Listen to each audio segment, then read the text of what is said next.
Wellman TV. Bobby Aguilar. Like ka naman dyan, idol.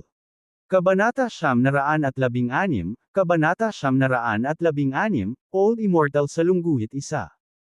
Sa pagtingin sa kanyang namumulang pisngi, sa wakas ay umiling si Bobby Aguilar. Nang makita ito, hindi iginiit ni Queenie Welch ang kanyang alok at umalis na bitbit ang basket ng alok at umalis na bitbit ang basket ng damo sa kanyang likod. Tahimik na nakaupo si Bobby sa isang bato, ang kanyang mga mata ay kalahating nakapikit, humihinga ng malumanay.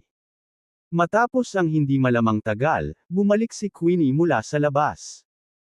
Nang makita si Bobby na nakaupo sa bato, nilapitan niya ito at bamulong, "Bobby, hindi ka pa nagpapahinga." Tumango si Bobby at sinabing, "Hindi ako makatulog." Pagpapatuloy ni Queenie, "Hindi ka pa nakaka-recover sa mga sugat mo. Kailangan mo ng higit na pahinga. Ako. Kukuha ako ng tubig para maligo ka." Tumangala si Bobby sa kanya, tatanggi na sana, ngunit may napansin siya sa mukha niya. Tila umiiwas siya sa kanyang tingin, natatakot na makita siya. "Anong problema sa mukha mo?" tanong ni Bobby. Si Queenie, na tinakpan ang kanyang mukha, ay nagmamadaling sumagot, "Wala. Ako. Kukuha ako ng tubig para sa iyo." Pagkatapos, nagmamadali siyang tumakbo. Ilang sandali pa ay bumalik si Queenie na may dalang tubig. Pinagmulan, na update sa Omicron. Omicron. Inilapag niya ang tubig sa harap ni Bobby at sinabing, "Ikaw, maghugas ka na." Maliwanag na si Queenie ay isang masipag, simple, at mabait na babae. Buhay sa ilalim ng lipunan, ang kanyang simple at tapat na karakter ay talagang isang hininga ng sariwang hangin. Nang makitang maingat na inaalagaan siya nito, medyo nahiya si Bobby. Dahan-dahan siyang bumangon at inilagay ang kamay sa mukha ni Queenie. Agad namang namula ang mukha niya dahil sa pagkilos na ito. Bumulong siya, "Bobby, ikaw." Nang hindi nagpapaliwanag, umilo ang kamay ni Bobby, at isang bakas ng chi ang damaloy mula sa kanyang palad, na tumatakip sa mukha ni Queenie. Naramdaman ni Queenie ang init at ginhawa sa kanyang mukha. After dozens of seconds, tinanggal ni Bobby ang kamay niya. Hindi na mamalayan na hinawakan ni Queenie ang kanyang mukha, nagulat nang makitang nawala ang pamumula at pamamaga. "Paano mo nagawa iyon?" Hindi makapaniwalang tanong niya, nanlalaki ang mga mata. Hindi nagpaliwanag si Bobby. Para sa isang half-step martial sage na tulad niya, isa lamang itong sugat na madali niyang gagaling. Gayunpaman, para kay Queenie, na may ilang mga medikal na kasanayan, ito ay walang kulang sa banal na intervention. "Bobby, ikaw, ang galing mo." Bakas sa mukha ni Queenie ang excitement. Ngumiti si Bobby at sinabing, "Wala lang." Kahit na may gustong sabihin pa si Queenie, pinutol siya ni Bobby. "Dapat kang magpahinga." Pagkasabi nito ay hindi na pinansin ni Bobby si Queenie. Umupo siya sa bato, iniisip kung paano haharapin ang martial saint na sumusunod sa kanya. Gusto man ni Queenie na makausap si Bobby, hindi siya naglakas loob na magsalita ng padalos-dalos at maingat na umatras sa isang tabi. Buong gabing gising si Bobby. Pagkatapos ng maraming pagsasaalang-alang, ang pinakaligtas na paraan ay itago ang kanyang mukha at humiga pansamantala. Kinabukasan, bago magbukang liwayway, maagang nagising si Queenie, naglagay ng basket ng gamot sa kanyang likod, at naghanda sa pag-iipon ng mga halamang gamot. Nang makita si Bobby na nakaupo sa bato, nagtatakang nagtanong si Queenie, "Paano? Paano ka nagising ng napakaaga?" Casual na sagot ni Bobby, Hindi na ako makatulog." "Ikaw naman."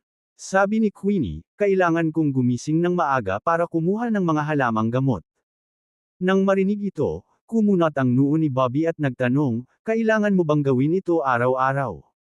"Oo, gusto mo bang sumama sa akin?" Pansamantalang tanong ni Queenie. Matapos mag-isip sandali, nagpasya si Bobby na ang pagdana sa iba't ibang aspeto ng buhay ay bahagi ng kanyang pagsasanay. Kaya, tumayo siya at sinabing, "Sige." Nang makatanggap ng positibong tugon si Queenie mula kay Bobby, bumalatay sa kanyang mukha ang pananabik. Mabilis siyang nag-alok, "Dapat bang ipaghahanda muna kita ng makakain? Dapat mayroon ka. Hindi na kailangan." "Tara na." Ikinaway ni Bobby ang kanyang kamay. Nagsimula silang dalawa sa kanilang paglalakbay upang mangolekta ng mga halamang gamot. Ang destinasyon para sa pagtitipon ng damo ay ang parehong kagubatan kung saan nahulog si Bobby. Ang malawak na kagubatan na ito ay napuno ng lahat ng uri ng kakaiba at hindi pangkaraniwang mga halaman. Paminsan-minsan, may mga mababangas na hayop na nakakubli sa kagubatan, at malinaw na naririnig ni Bobby ang mga ungol na nagmumula sa madilim na mga sulok. Hindi ka ba natatakot na tumakbo sa mababangas na hayop kapag ikaw ay kumukuha ng mga halamang gamot araw-araw? Hindi maiwasang magtanong ni Bobby Aguilar dahil sa pagtataka. Malumanay na sagot ni Queenie Welch, natatakot ako, ngunit maswerte ako at kadalasan ay nakakatakas ako. Mukhang masyadong delikado iyon. Kumunot ang noo ni Bobby Aguilar. Napabuntong hininga si Queenie Welch, wala akong choice. Hindi ko maintindihan kung bakit kailangan mong mangolekta ng mga halamang gamot araw-araw. Ginagawa ba ito ng lahat sa nayon? Curiosity na tanong ni Bobby Aguilar. Ibinuka ni Queenie Welch ang kanyang bibig na parang may gustong sabihin ngunit sa huli ay umiling.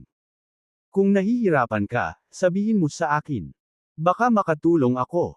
Sabi ni Bobby Aguilar. Tutal, tinulungan siya ni Queenie Welch, kaya naramdaman niyang kailangan niyang ibalik ang pabor. Hindi na kailangan. Umiling si Queenie Welch, nakangiti, kaya ko itong mag-isa.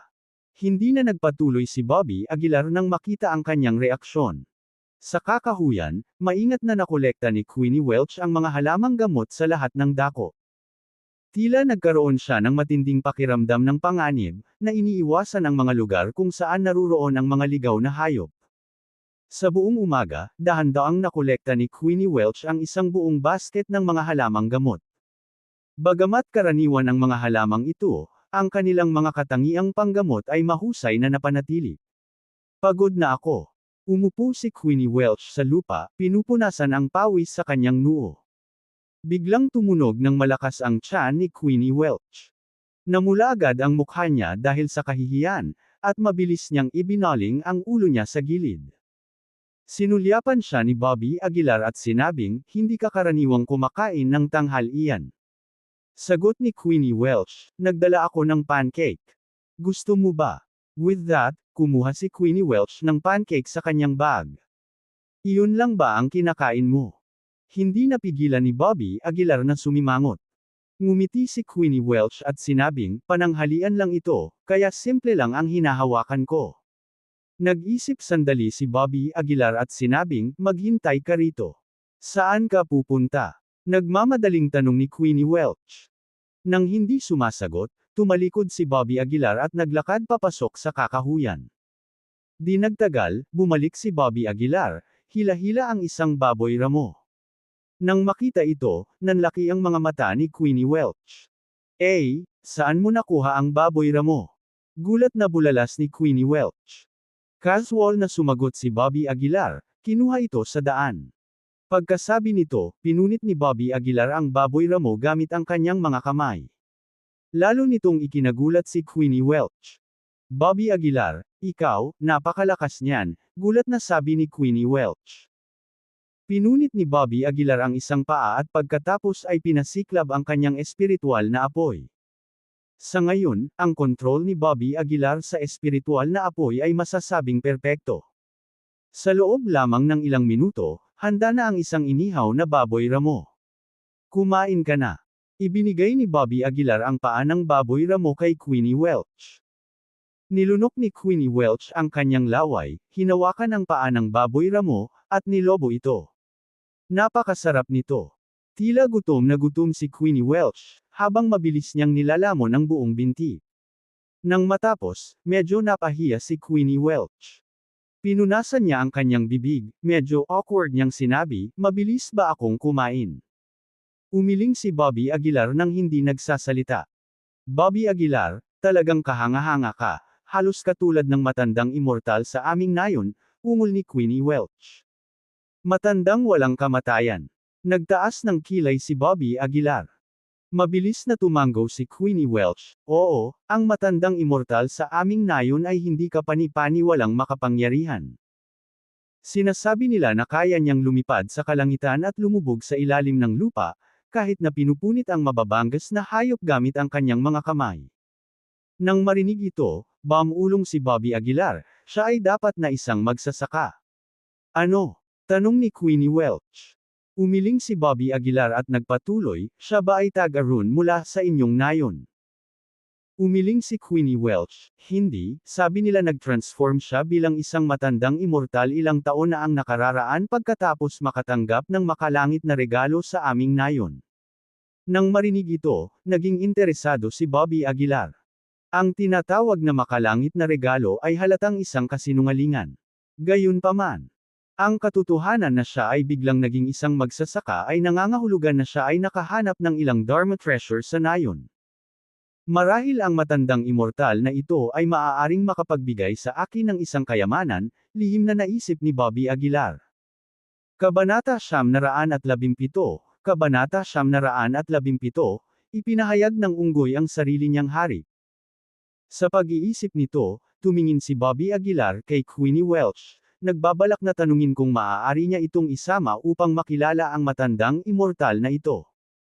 Ngunit bago pa makapagsalita si Bobby, bumulong si Queenie, sa kasamaang palad. Ang matandang immortal na ito ay napakasama, araw-araw kaming binubuli ng kanilang mga kakayahan. Oh! Nagtaas ng kilay si Bobby. Bigla siyang may naisip at tumingin sa mga halamang gamot sa basket. Ang mga halamang ito ba ay para din sa matandang immortal na iyon? Tanong ni Bobby. Nagulat si Queenie at sinabing, paano mo nalaman? Hinaway-kaway ni Bobby ang kamay pero hindi sumagot. Tila hindi masyadong makapangyarihan ang tinatawag na matandang immortal. Kung hindi, ang mga halamang gamot na ito ay hindi maaaring magdala ng anumang pagpapabuti sa kanya. Sasamahan kita sa paghatid ng mga halamang gamot ngayong gabi. Sabi ni Bobby.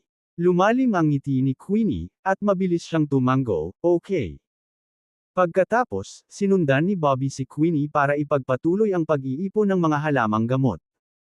Kinagabihan, bumalik ang dalawa. Pinagmulan, na update sa N-Omicron o S-Omicron. Tila natuwa si Queenie, walang tigil sa pagdaldal habang nasa daan. Si Bobby naman ay mukhang mas malungkot, panakanak ang tumatango. Bumalik sila sa kanilang tinutuluyan, at sinamahan ni Bobby si Queenie sa hapunan gaya ng dati. Ang pagkain sa nayon ay palaging masarap, at mayroon silang malinaw na dibisyon ng paggawa. Ang ilan ay namamahala sa pagpili ng mga gulay, ang iba ay pangangaso. Pagkatapos ng hapunan, gaya ng dati, kumanta at sumayaw sila. Sa pagkakataong ito, hindi na nagmamadaling umalis si Bobby at nakiisa sa saya. Pagkatapos ng pagsasaya, hindi napigilan ng lahat na mahabol ang hininga. Munting Reyna, pinuproblema ka ba ng matandang immortal kamakailan? Sa sandaling iyon, isang matandang lalaki mula sa nayon ang lumapit kay Queenie. Bumulong si Queenie, hindi niya ako ginulo. Talaga. Kumunat ang noo ng matandang lalaki na tila hindi kumbinsido. Nang makitang hindi nagsasalita si Queenie, bumantong hininga ang matandang lalaki, kakausapin ko ulit siya bukas. Okay. Tumango si Queenie at sinabing, Tito Jacinto, babalik muna kami. Pagkatapos magpaalam kay Tio Jacinto, sinundan ni Bobby si Queenie pabalik sa kanilang tinutuluyan. Sa pagbabalik, iniimpake ni Queenie ang mga halamang gamot gaya ng dati, naghahanda na ihatid ang mga ito sa matandang immortal. Hanggang 10:00 na ng gabi ay natapos na si Queenie sa pag-iimpake. Sigurado ka bang gusto mong sumama sa akin? Maingat na tanong ni Queenie. Ngumiti si Bobby at sinabing, syempre, nangako ako sa iyo. Tara na. Oo, oo. Tuwang-tuwang tumango si Queenie.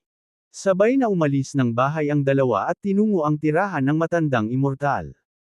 Sa daan, binalot ni Bobby ang kanyang banal na sentido sa kalapit na lugar, hinahanap ang figure ng matandang immortal. Pagkaraan panahon, sa wakas ay natagpuan ni Bobby ang matandang immortal. Isang Grandmaster. Hindi napigilan ni Bobby ang pagtaas ng kilay. Kahit na ang antas na ito ay balewala kay Bobby, ito ay talagang isang nangungunang antas ng pag-iral sa mga ordinaryong tao. Nasa unahan lang. Tinuro ni Queenie ang isang bahay sa di kalayuan at sinabing. Nag-aalala niyang sinabi, kahit anong mangyari mamaya, hindi ka dapat magsalita, maintindihan. Sige. Biglang pumayag si Bobby. Huminga si Queenie bilang pagkilala, huminga ng malalim, at saka tinungo ang tirahan ng matandang immortal. Sinundan siya ni Bobby sa kwarto. Pagpasok pa lang nila ay nakita kalbong matandang lalaki. Naka-cross-legged ang matandang ito sa kama, magkadaop ang mga kamay na parang nagmumuni-muni. Old Immortal, the herbs are here, sabi ni Queenie sa mahinang boses habang inilalagay ang mga halamang gamot sa tabi niya. Nang marinig ang boses ni Queenie, iminulat ng matandang immortal ang kanyang mga mata. Sino ang lalaking ito? Bumaba ang tingin ng matandang immortal kay Bobby. Siya. Kaibigan ko siya. Paliwanag ni Queenie. Ang matandang immortal ay huminga ng mahina at sinabing, sige, halika at bigyan mo ako ng masahe. Bahagyang kumunat ang noo ni Queenie, subconsciously na nakatingin kay Bobby, tila nahihiya. Ano pang hinihintay mo? Sa sandaling iyon, ang matandang immortal ay biglang umungal, sinasampal ang mukha ni Queenie mula sa himpapawid. Si Queenie, nagkasala, tinakpan ang kanyang mukha at naglakad patungo sa matandang immortal. Pero sa pagkakataong iyon, hinawakan ni Bobby ang braso ni Queenie. Natigilan si Queenie, nakatingin kay Bobby na may pagtataka sa mukha. Hindi siya pinansin ni Bobby. Sa halip, malamig niyang tiningnan ang matandang immortal at sinabing, ikaw na matandang kalbo na tanga, napakahusay mong magpanggap bilang isang Diyos at maglaro, na tinatawag ang iyong sarili na isang matandang immortal, sa palagay ko ikaw ay isang matandang puki. Nang marinig ito, nagngangalit ang matandang immortal. Malamig niyang tinitigan si Bobby at sinabing, ang hindi paggalang sa akin ay hindi paggalang sa langit. Dapat kitang parusahan sa ngalan ng langit. Sa pamamagitan nito, ang matandang immortal, totoong porma, ay naglalayong isang sampal kay Bobby. Pero hindi pa nakakarating kay Bobby ang aura na pinakawalan niya bago ito nawala sa isang iglap. Kapag walang tigre sa kabundukan, ang mga unggoy ang namumuno. Isa ka lang Grandmaster, ngunit maglakas loob na maglakad-lakad, nang aapi sa mga tao. Malamig na sabi ni Bobby. Bahagyang nagbago ang mukha ng matandang immortal, at pinaikit ang kanyang mga mata, sinabi niya, alam mo talaga ang tungkol sa mga Grandmaster. Mukhang pareho tayong practitioner. Kaibigan, ipinapayo ko sa iyo na huwag pansinin ang iyong negosyo. Bobby, ikaw, huwag mo siyang guluhin, magdudulot ng gulo, bulong ni Queenie. Ngumisi si Bobby, problema. Para sa akin, siya ay walang iba kundi isang aso o isang manok. Ang matandang immortal ay labis na hindi nasisiyahan at sinabi, aking kaibigan, bantayan mo ang iyong mga salita. Iginagalang kita bilang isang kapwa practitioner, ngunit huwag kang maging walang pagpapahalaga. Hindi pinansin ni Bobby ang kanyang mga salita at sinabing walang pakialam, siguro nakakuha ka ng ilang kayamanan, tama. Ibigay mo ito, at baka isipin kong hayaan kang mamatay ng mabilis. Isang kurap ng takot ang bumalot sa mukha ng matandang immortal habang mabilis itong nanlamig. Dahan-dahan siyang bumangon mula sa kama at nginisyon, dahil ang dami mong alam, hindi ko nahahayaang umalis ka ng buhay. Anak, hayaan mong ipakita ko sa iyo ang kapangyarihan ng isang Grandmaster ngayon. Sa kanyang dagandong, ang aura sa paligid ng matandang immortal ay nagsimulang tumaas ng mabilis. Pagkatapos, ikinuyom niya ang kanyang mga kamao at itinuon ang kanyang inner strength sa mga ito, pinalo ang mga iyon kay Bobby ng buong tapang. Bobby, mag-ingat ka. Nang makita ito, natarante si Queenie. Siya ay katutubo na tumakbo sa harap ni Bobby, sinusubukang protektahan ito mula sa suntok. Kabanata 918, Kabanata 918, Unfettered Divine Stone sa Lungguhit 1. Ang pares ng kamao na iyon ay tila puno ng momentum, kaya't ang isa ay nakarinig pa ng mahinang pag-awit ng dragon na nagmumula sa kanila. Mabilis na itinulak ni Bobby Aguilar si Queenie Welch at malamig na tumingin sa matandang immortal. Klang! Matigas na damapo ang mga kamao sa katawan ni Bobby Aguilar. Ngunit sa sumunod na segundo, namula ang mukha ng matandang immortal. Hindi lamang nabigo ang suntok na ito na makapinsala kay Bobby Aguilar, nabasag nito ang sarili niyang mga kamao. Paano nangyari ito? Ang mukha ng matandang immortal ay naging sobrang pangit. Nanatiling tahimik si Bobby Aguilar, tanging ang kanyang kahangahangang aura. Sa ilalim ng malakas na pressure na ito, ang Old Immortal ay nagsimulang manginig sa buong katawan, at ang kanyang mga binti ay naging putok, habang nakaluhod siya sa lupa. Ang puwersang ito ay parang dalawang bundok, na nagpapanginig sa mga buto sa kanyang katawan. Malaki ang pinagbago ng mukha ng matandang immortal. Mabilis niyang napagtanto na ang binata sa kanyang harapan ay hindi niya kayang i-provoke. Huwag! Huwag mo akong patayin! Sabi ng matandang immortal na may takot na ekspresyon. Ako ay bulag na hindi nakilala ang kadakilaan ng Mount Tars. Ikaw! Iniligtas mo ang aking buhay, at ipinapangako ko sa iyo ang anuman. Pinagmulan, na update sa N-Omicron. Si Omicron. Ibibigay ko agad sa iyo ang kayamanan, hayaan mo lang ako. Nang makita ang eksenang ito, hindi napigil ang manlaki ni Queenie Welch, na nakatayo. Paanong ang matandang walang kamatayan, na kadalasang nagmamayabang sa nayon ay naging napakakumbaba at humingi ng awa ngayon? Sino ba talaga si Bobby Aguilar? Nasaan ang mga gamit? Malamig na tanong ni Bobby Aguilar. Ang Old Immortal, medyo nataranta, ay nagsabi, kung ibibigay ko sa iyo ang mga gamit, maaari mo bang iligtas ang aking buhay? Masyado kang kalokohan, malamig na sagot ni Bobby Aguilar. Hindi nang ahas na magsalita pa, mabilis na sinabi ng matandang immortal, dadalhin kita roon kaagad, Hindi nang ahas na magsalita pa, mabilis na sinabi ng matandang immortal, dadalhin kita roon kaagad, dadalhin kita doon kaagad. Binawi ni Bobby Aguilar ang lumalaganap na panggigipit sa kanya at malamig na nagsalita, "Tara na."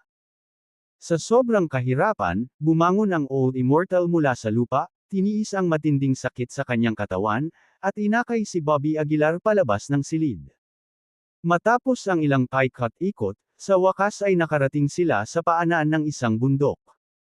Pagkatapos, itinuro ng Old Immortal ang lupa at sinabing, "Ibinaon ko ang mga bagay dito." Pinaikit ni Bobby Aguilar ang kanyang mga mata at saka marahas na sinuntok ang lupa. Sa isang suntok lang, yumanig ang lupa, yumanig ang mga bundok. Sa lupa, lumitaw ang isang malaking hukay. Sa malaking hukay na ito, may nakalatag na parang kristal. Ang bato ay asul dagat na kulay, na naglalabas ng hindi pangkaraniwang aura. Yumuko si Bobby Aguilar at kinuha ang bato. Habang pinaglaruan niya ito, naramdaman ni Bobby Aguilar ang kanyang katawan at isip na lubos na nakaka-relax at ang kanyang mga iniisip ay napakalinaw. Maging ang estado ng kanyang pag-iisip ay tila bumuti. Ito ay isang walang harang na banal na bato. Gulat na bulalas ni Bobby Aguilar. Ang alamat ay nagsasabi na ang Unfettered Divine Stone ay maaaring malasahan ang mga paraan ng langit. Ang mga epekto nito ay mas malaki pa kaysa sa Enlightenment Tea. Sa pamamagitan ng banal na batong ito, ang oras ni Bobby Aguilar na kinakailangan upang tumuntong sa kaharian ng Martial Saint ay maiikli ng malaki. Hindi ako makapaniwala na may ganoong sagradong bagay sa maliit na nayon sa bundok na ito. Hindi mapigilan ni Bobby Aguilar na matuwa. Ang gayong kayamanan sa iyong mga kamay ay talagang isang basura. Malamig na sinulyapan ni Bobby Aguilar ang matandang kalbo at ngumuso. Saan kaya maglalakas loob na gumanti ang matandang kalbo? Mabilis siyang tumawa, "Tama ka, hindi ako karapat-dapat sa gayong kayamanan."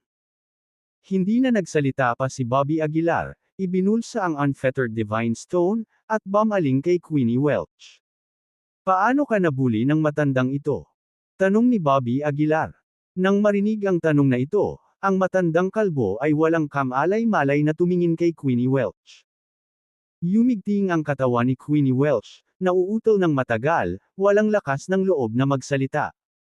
"Big Brother, alam kong mali ang ginawa ko, pangako hinding-hindi ko na sila aapihin pa." Nagmamadaling sabi ng matandang kalbo. "Nakita mo, ibinigay ko sa iyo ang bato.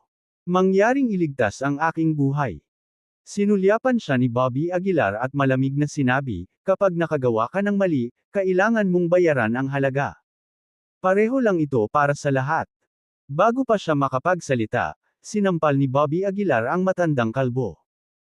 Binasag ng sampal na ito ang kanyang pisikal na katawan at ginawa itong ulap ng dugong ambon. Si Queenie Welch ay agad na natakot na namutla, walang malay na umatras ng 2 hakbang. Hindi napigilan ni Bobby Aguilar na sumimangot. Si Bobby Aguilar, na nakapatay na ng hindi mabilang na tao, ay talagang nakalimutan ang presensya ni Queenie Welch sa kanyang tabi. Natatakot ka ba? Tanong ni Bobby Aguilar. Si Queenie Welch, nakadilat ang kanyang mga mata, ay puno ng gulat ang mukha. Lumaki sa isang nayon sa bundok, saan siya nakakita ng ganoong eksena. Nang makita ang sitwasyong ito, hindi napigilan ni Bobby Aguilar na mapabuntong hininga. Lumapit siya, at isang hibla ng banal na kahulugan ang lumipad mula sa kanyang noo. Pumasok sa isip ni Queenie Welch ang banal na sentido, na direktang pinupunasan ang bahaging ito ng kanyang alaala. Nang mawala ang bahaging ito ng kanyang alaala, tumingin si Queenie Welch sa paligid na walang laman. Tumingin siya sa paligid at bumulong, nasaan ito? Hindi sumagot si Bobby Aguilar, ngunit sinabi lang, "Tara na. Gabi na. Oras na para bumalik at matulog." Umuwi sila kasama si Queenie Welch, na nag-asikaso sa karaniwang pagdrawing ng tubig at paglalaba para kay Bobby Aguilar. Pagkatapos ng kanyang mga gawain, nagpahinga si Queenie Welch. Umupo doon si Bobby Aguilar, kinuha ang Unfettered Divine Stone. Habang pinaglaruan niya ang bato sa kanyang kamay, bumalik ang linaw ng pakiramdam. Gamit ang Unfettered Divine Stone, si Bobby Aguilar ay naging mas sensitibo sa pangunawa ng Tao, at ang kanyang estado ng pag-iisip ay bumuti ng hindi mahahalata. Sa kalagitnaan ng gabi, sa wakas ay inalis ni Bobby Aguilar ang Unfettered Divine Stone. Bagaman ang bagay na ito ay maaaring mapabuti ang estado ng pag-iisip ng isang tao, hindi ito maaaring gamitin ng tuloy-tuloy, sabi ni Bobby Aguilar, nakasimangot. Pagkalipas lamang ng ilang oras, nawala na ang epekto ng Unfettered Divine Stone. Sa kabutihang palad, ang Unfettered Divine Stone ay makakabawi ng mag-isa, kaya hindi nag-alala si Bobby Aguilar. Inalis niya ang Unfettered Divine Stone at kinuha ang kanyang telepono, binuksan ang Martial Arts Forum. Sa sandaling ito, halos buong tinatalakay ng Martial Arts Forum ang balita ng malaking minahan ng espiritual na bato, at may kumuha pa ng mga larawan ng eksena doon. Nang makita ang balita ng malaking minahan ng espiritual na bato, hindi napigilan ni Bobby Aguilar na tumalon mula sa lupa. Isang malaking minahan ng espiritual na bato. Mayroon talagang isang malaking minahan ng espiritual na bato. Bulalas ni Bobby Aguilar. Hindi katakatakang walang mga martial saints na sumusunod sa akin kani-kanina lamang. Malamang lahat sila ay pumunta sa minahan ng espiritual na batong ito, naisip ni Bobby Aguilar sa kanyang sarili. Ang malaking espiritual na minahan ng bato ay isang tunay na nangungunang mapagkukunan, at maging si Bobby Aguilar, na nasa panganib, ay hindi makalaban sa tukso. Ayon sa mga kalkulasyon ng Heavenly Secrets, ang malaking minahan ng espiritual na bato ay opisyal na magbubukas sa loob ng 2 araw. Bago pa man iyon, maraming maharlikang pamilya ang nakarating na sa pinangyarihan. Hindi, anuman ang mangyari, kailangan kong puntahan ang sarili ko, naisip ni Bobby Aguilar sa sarili. Ang gayong tukso ay hindi mapaglabanan. Kahit ipagsapalaran ang kanyang buhay, hindi payag si Bobby Aguilar na palampasin ito. Mayroon pang 2 araw na natitira bago ito magbukas. Sa 2 araw na ito, kailangan kong mag-isip ng paraan upang maitago ang aking hitsura, lihim na naisip ni Bobby Aguilar. Ang pagtatago ng kanyang hitsura ay hindi mahirap. Ang mahirap ay itago ang kanyang aura. Pagkatapos ng maraming pagsasaalang-alang, naisip ni Bobby Aguilar si Mallory Poe, ang pavilion ng mga lihim ng langit. Siya ay may hindi mabilang na mga kayamanan sa kanyang mga kamay. Marahil alam niya ang isang paraan. Kinabukasan. Pagkagising ni Queenie Welch, excited niyang sinabi, "Bobby Aguilar, gusto mo bang mamitas ng mga halamang gamot kasama ko ngayon? May alam akong espesyal na lugar sa kabundukan na may kamangha-manghang tanawin. Hindi ko pa sinabi sa iba." Mas mahigit tumingin si Bobby Aguilar sa kanya at tahimik na sinabing, aalis na ako. Nang marinig ito, ang ekspresyon ni Queenie Welch ay agad na nanigas sa kanyang mukha. Kabanata 919, Kabanata 919, Pagtatago ng aura sa lungguhit isa. Naguguluhan na sabi ni Queenie Welch, ikaw, aalis ka na. Tumango si Bobby Aguilar, sinabing, may gagawin ako sa labas. Lalong naging pangit ang mukha ni Queenie. Dahil likas na walang muwang, naisip niyang mananatili si Bobby sa maliit na nayon sa bundok na ito magpakailanman. Babalik ka ba? Mahinang tanong ni Queenie. Umiling si Bobby at sinabing, hindi ko alam. Siguro gagawin ko, o baka hindi. Kitang-kita ni Bobby ang pagmamahal ni Queenie sa kanya, ngunit sa puso niya, si Emily Taylor lang ang nandoon. Talagang pinasasalamatan ko ang pagbabalik mo sa akin mula sa kagubatan. Para mabayaran ka, naghanda ako ng regalo para sa iyo, sabi ni Bobby. Kinuha niya ang isang libro, na naitala gamit ang ilang mga pamamaraan ng alchemy. Ang mga pamamaraan na ito ay basic ngunit nagmula sa Divine Alchemist Pavilion. Para kay Queenie, ito ay higit pa sa sapat. Aalis na ako, tumingin si Bobby kay Queenie at tahimik na sinabi. Napahawak si Queenie sa kanyang damit, hindi nagsasalita ng matagal. Pinagmulan, na update sa N-Omicron GEO. S-Omicron. Hindi na soft-hearted na tao si Bobby kaya hindi na siya nagtagal at tumalikod na para umalis. Pwede ko bang makuha ang phone number mo? Biglang sigaw ni Queenie sa pagkakataong ito. Natahimik sandali si Bobby bago tuluyang tumalikod at isinulat ang kanyang numero. Matapos ang mga bagay na ito, umalis si Bobby sa nayon sa bundok. Matapos ang 3 araw na pagpapagaling, halos gumaling na ang mga sugat ni Bobby. Nitong ilang araw, lahat ng Martial Saints ay malapit sa malaking minahan ng espiritual na bato at hindi siya pinapansin, kaya sumakay si Bobby ng eroplano patungo sa capital city. Dumating siya sa Pavilion of Heavenly Secrets sa capital city. Sa loob ng pavilion ng mga makalangit na lihim. Si Hanli Po, gaya ng dati, ay nagpapatrolya sa paligid na parang isang young master. Sa sandaling ito, nilapitan siya ni Bobby mula sa likuran at tinapik ang balikat nito. Sino ba ang tumatapik sa akin? Bobby, Bobby, tumahimik ka. Malamig na pinutol ni Bobby ang sinabi ni Hanli. Mabilis na tinakpan ni Hanli ang kanyang bibig, ngunit hindi maitago ang gulat at takot sa kanyang mukha. Nasaan ang tatay mo? Tanong ni Bobby. Nagmamadaling sinabi ni Hanli, sa likod. Sumama ka sa akin para hanapin siya, sabi ni Bobby. Kinaladkad si Hanli patungo sa villa sa likod ng Pavilion of Heavenly Secrets. Dumating ang mag-asawa sa Great Hall ng villa. Nang magtama ang kanilang mga mata, napuno ng pagtataka ang puso ni Mallory Poe. Alam ng lahat na ang lahat ng Martial Saints ay naghahanap kay Bobby ngayon, at ang kanyang buhay ay nasa panganib. Ngunit kung mas mapanganib ang isang tao, mas nakakatakot ang mga ito, dahil walang sino man ang makakagarantiya kung anong mga kabaliwan na aksyon ang maaari nilang gawin. Mr. Aguilar, nandito ka ba para sa espada? Inihanda ko ito para sa iyo. Kukunin ko ito para sa iyo kaagad, kinuha ni Mallory ang inisyatiba upang sabihin. Pagkasabi nito, sumugod siya sa isang silid at lumabas na may dalang tansong espada. Kinuha ni Bobby ang espada na ngayon ay natatakpan ng matangkad na pulang kulay. Nang pumasok ang kanyang espiritual na kapangyarihan sa espada, isang serye ng mga kakaibang ilaw ang kumikislap sa espada. Not bad, Taos, pusong puri ni Bobby. Bagaman hindi ka mabuting tao, hindi may kakaila ang iyong mga kasanayan sa pagpino ng artifact. Ngumiti ng paumanhin si Mallory, hindi na naglakas loob na magsalita pa. May isa pang bagay na kailangan ko ng tulong mo ngayon. Magtiwala ka, kung kakayanin mo, may utang na loob ako sa iyo, sabi ni Bobby. Mabilis na hinawakan ni Mallory ang kanyang mga kamay at sinabing, hindi ako maglakas loob na tumanggi, ito ay magiging akin. Enough with the nonsense. I need a magical artifact to conceal my face and aura, pinutol ni Bobby ang mga salita ni Mallory.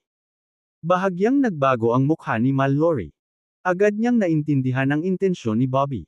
Ngunit paanong si Mallory, na puno ng galit kay Bobby, ay handang tumulong? Mr. Aguilar, hindi naman sa ayaw kong tumulong. Wala talaga akong mahiwagang artifact dito dahil. Bullshit, muling pinutol ni Bobby ang mga salita ni Mallory. Dahan-dahan siyang tumayo at malamig na sinabi, Mallory po, ikaw ay isang dalubhasa sa pagpipino ng artifact, at ang Pavilion of Heavenly Secrets ay kapantay ng Divine Alchemist Pavilion. Paanong hindi ka magkakaroon ng ganoong mahiwagang artifact? Nauutol na sabi ni Mallory, hindi makapagsalita ng ilang sandali. Ano, gusto mo bang mamatay ako sa kamay ng mga martial saints para maipaghiganti mo ang sarili mo? Singkit na mga mata ang tanong ni Bobby. Namutla si Mallory sa takot, nagmamadaling nagsabi, wala akong ganoong intensyon. Isang mamamatay tao na espiritu ang nagmula kay Bobby. Malamig siyang tumingin kay Mallory at sinabing, kung ibibigay mo sa akin ang mahiwagang artifact ngayon, may utang akong pabor sa iyo. Ngunit kung pipilitin kitang ibigay ito, papatayin kita. Natahimik si Mallory. Pagkatapos mag-isip sandali, tumango siya at sinabing, sige, sandali lang. Pagkasabi noon, tumalikod si Mallory at bumalik sa silid. Matapos ang ilang sandali ay halukayin ang silid. Makalipas ang ilang minuto, lumabas si Mallory na may hawak na sombrero. Ang sombrero ay mukhang napakakaraniwan, ngunit ito ay napuno ng aura ng dakilang Dao. Ang item na ito ay tinatawag na Thousand Faces, na nakuha ko ng nagkataon, mataimtim na sinabi ni Mallory. Kinuha ni Bobby ang sombrero.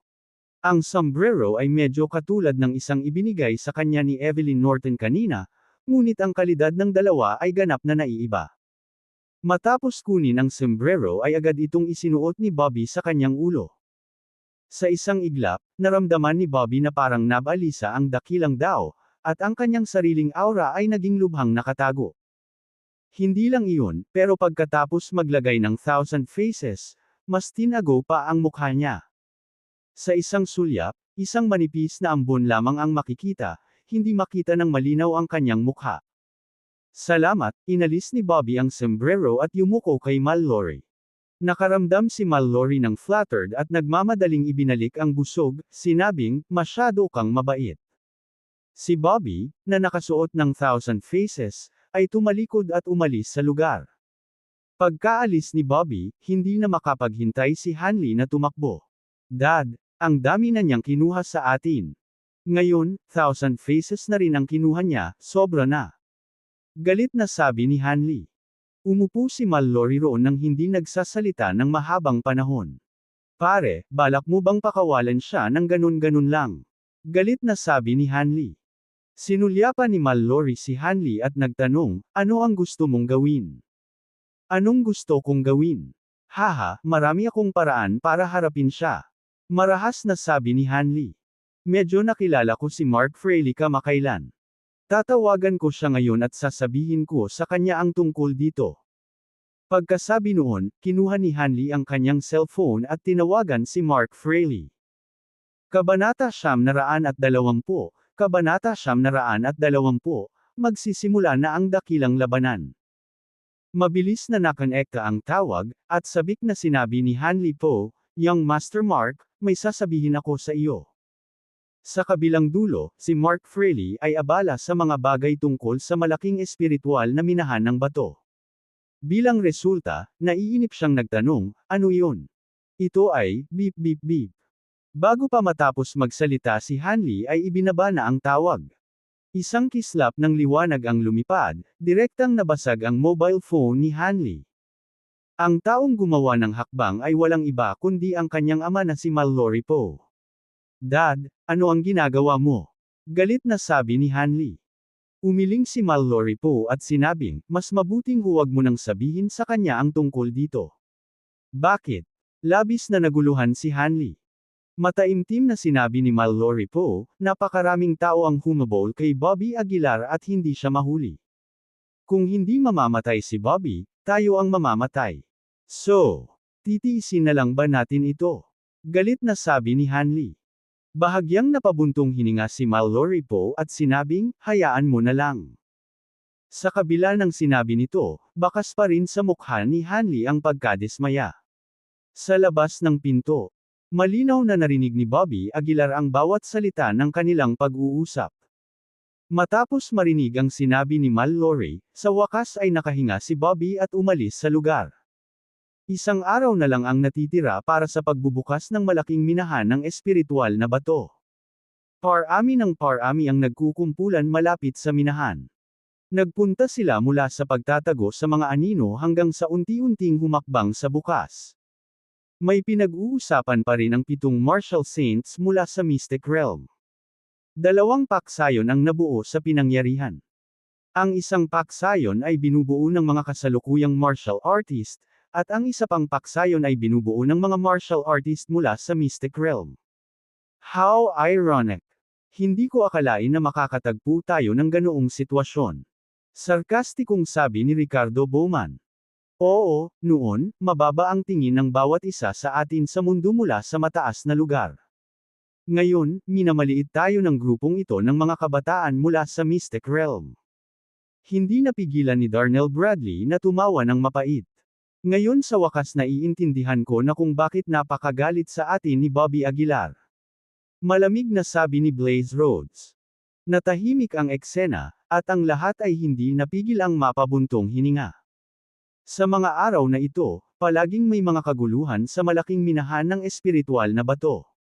Malapit na itong magbukas. Tahimik na sabi ni Daphne Green. Tumingin siya sa paligid, parang may hinahanap. Anong mali? Tanong ni Emmett Middleton. Kumunot ang noo ni Daphne Green at sinabing, feeling ko. Baka dumating si Bobby Aguilar. Nang gabing iyon, lalong naging maislan ang kapaligiran sa pinangyarihan. Sa wakas, sa kalagitnaan ng gabi, dumating si Bobby Aguilar sa pinangyarihan. Inilabas niya ang kanyang divine sense, tinakpan ang paligid. Hindi nagtagal, dumilim ang mukha ni Bobby. Mayroong hindi bababa sa halos 100 tao dito. At ang pinakamahina sa kanila ay nasa military marquee realm. Mukhang lumabas na lahat ng nakatagong eksperto. Huminga ng malalim si Bobby. 100 military marquises, hindi ito narinig. Maraming taon na ang nakalipas mula nang makita ang gayong sukat.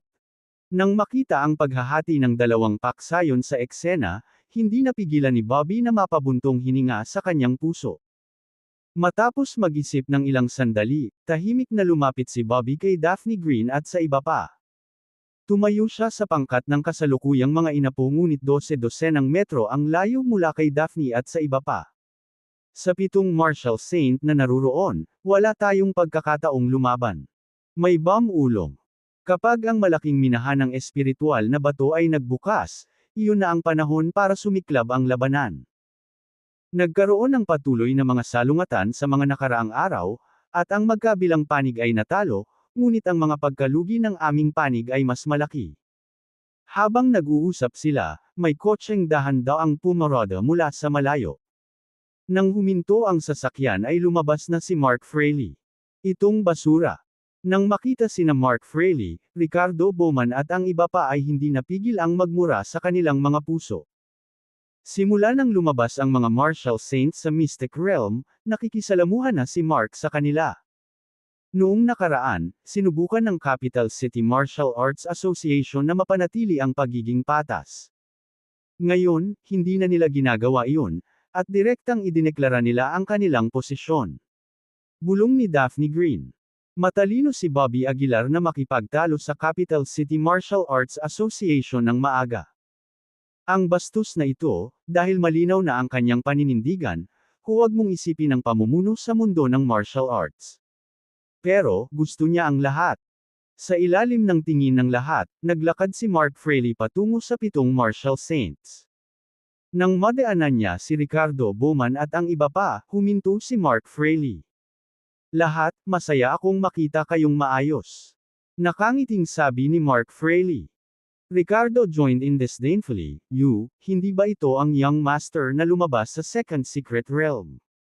It's really an honor to be able to talk to you. Oo, young Master Mark, bakit hindi ka magmadali at magpakitang gilas sa iyong mga inapo sa Mystic Realm sa halip na makipag-usap sa amin? Sa kabila nito, hindi nagalit si Mark Fraley. Bahagyang ngumiti siya, alam kong hindi niyo ako naintindihan, pero sabihin ko sa inyo, tiyak na ibibigay sa inyo ng Capital City Martial Arts Association ang gusto ninyong sagot. Hindi namin kinakatawan ng Mystic Realm o kayong mga lalaki, ngunit pagiging patas. Sok. Hindi napigilan ni Ricardo ang dumura sa lupa. Bahagyang napabuntong hininga si Mark Fraley, ikanaway ang kanyang kamay, at sinabing, ibibigay ko sa iyo ang sagot na gusto mo. Dahil doon, pumunta siya sa 7 Martial Saints. Damn poser, anak ng asong babae. Gusto ko talagang basagin ang ulo niya. Kapag nakapasok na ako sa Martial Saint Realm, papatayin ko silang lahat. Habang nagsasalita sila, isang binata mula sa Mystic Realm ang lumakad mula sa malayo. Ang lalaki ay eleganteng manamit at bejeweled, na tila isang mayamang young master. Nang makita ang taong ito, bakas ng galit ang mga mukha ni Ricardo Bowman at ng iba pa. Ang lalaking ito ay walang iba kundi si Darian Snyder, na nasugatan sina Ricardo at Blaze Rhodes sa Mystic Realm. Umikot ang tingin ni Darian Snyder bago tuluyang napatitig kay Ricardo at sa iba pa. Bakas sa mukha niya ang pagiging mapaglaro habang diretsyong naglakad patungo kay Ricardo. Buhay ka pa. Nanunuyang sabi ni Darian Snyder. Kinagat ni Ricardo ang kanyang mga ngipin at sinabing, hindi ka patay, kaya paano ako mamamatay? Napalunok si Darian Snyder, mukhang masyado akong maluwag noong nakaraan. Kung alam ko lang, dapat ay sinampal na lang kita hanggang sa mamatay. Ikaw. Namuti ang mukha ni Ricardo sa galit, at mahigpit na nakakuyom ang mga kamao. Hindi siya pinansin, nagpatuloy si Darian sa panunuya, hindi ito lugar na mapupuntahan ninyo. Gusto mo ring makuha itong malaking minahan ng espiritual na bato. Wala ka man lang kahit isang martial saint. Ano ang nagbibigay sa iyo ng karapatan? Mas mabuting magmadali kang umuwi at matulog. Pumunta ka sa impyerno. Sumigaw si Blaze Rhodes at sinuntok si Darian Snyder. Agad na itinaas ni Darian ang kanyang kamay upang salubungin ang suntok, at nang magsalubong ang kanilang mga kamao, nagbunga ito ng umuugong na tunog na yumanig sa langit at lupa. Talo ka, naglakas loob ka bang kalabanan ako? Dumilim ang mukha ni Darian habang nagsasalita. Bullshit. Kung hindi dahil sa panloloko mo, hindi ako natalo sa'yo. Galit na sigaw ni Blaze. Kung hindi ka kumbinsido, mag-away tayo ulit. Pinaikit ni Darian ang kanyang mga mata at sinabing, sige, kung gusto mong mamatay, hindi kita pipigilan.